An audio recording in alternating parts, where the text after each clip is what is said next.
सुराका बिन मालिक का घोड़ा करीब आया। हदीस बुखारी की है, समझने और सुनने वाली है।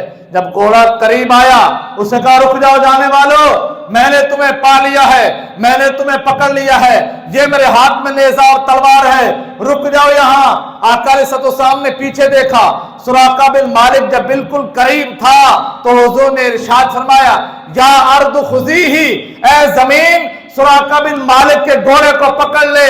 मेरे मुस्तफा ने जमीन को हुक्म दिया। बुखारी की रिवायत के अंदर आता है, सुराका बिन मालिक के घोड़े की टांगे जमीन के अंदर दनसना शुरू हो गई। जमीन ने घुट के फड़ लिया।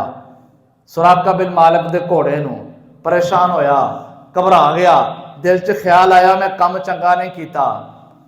आंदा सोने एक करी दुआ करो, एक करी निगाहे करम करो, एक करी मोहब्बत नाल वेखो, मेरी तो जान ते छुड़ाओ।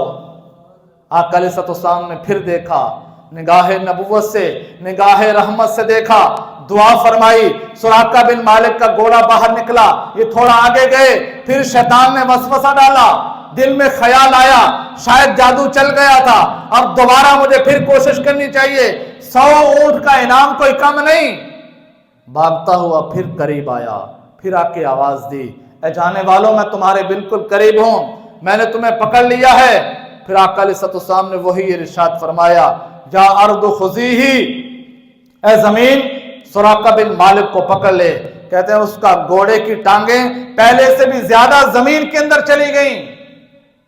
ये बात सिर्फ यही नहीं कि अबू बकर सिद्दीक सुना रहे हैं, रिवायत यही नहीं कि हुजूर ये इरशाद फरमा रहे हैं। सुराका बिन मालिक ये मुसलमान नहीं था, उस वक्त ये सहाबी रसूल नहीं था, वो खुद अपना किस्सा मुसलमान होने के बाद सुना रहा है, वाकई की शहादत खुद कर रहा है कि मेरे साथ ये मामला हुआ। कहते जब दूसरी मर्तबा हुआ मैं कांप गया, मैं डर गया, मैं हुजूर के पास आया, मैंने अर्ज किया रसूल अल्लाह मुझे अमन दीजिए। और अरब का ये रिवाज है, अगर वो किसी को कह दें कि तू हमारे अमन के अंदर है, तुझे सलामती है, तुझे अमन है, कोई दूसरा बंदा उसके ऊपर हमला नहीं कर सकता, उसकी इज्जत, उसकी आबरू की हिफाजत अमन देने वाला करेगा। हुजूर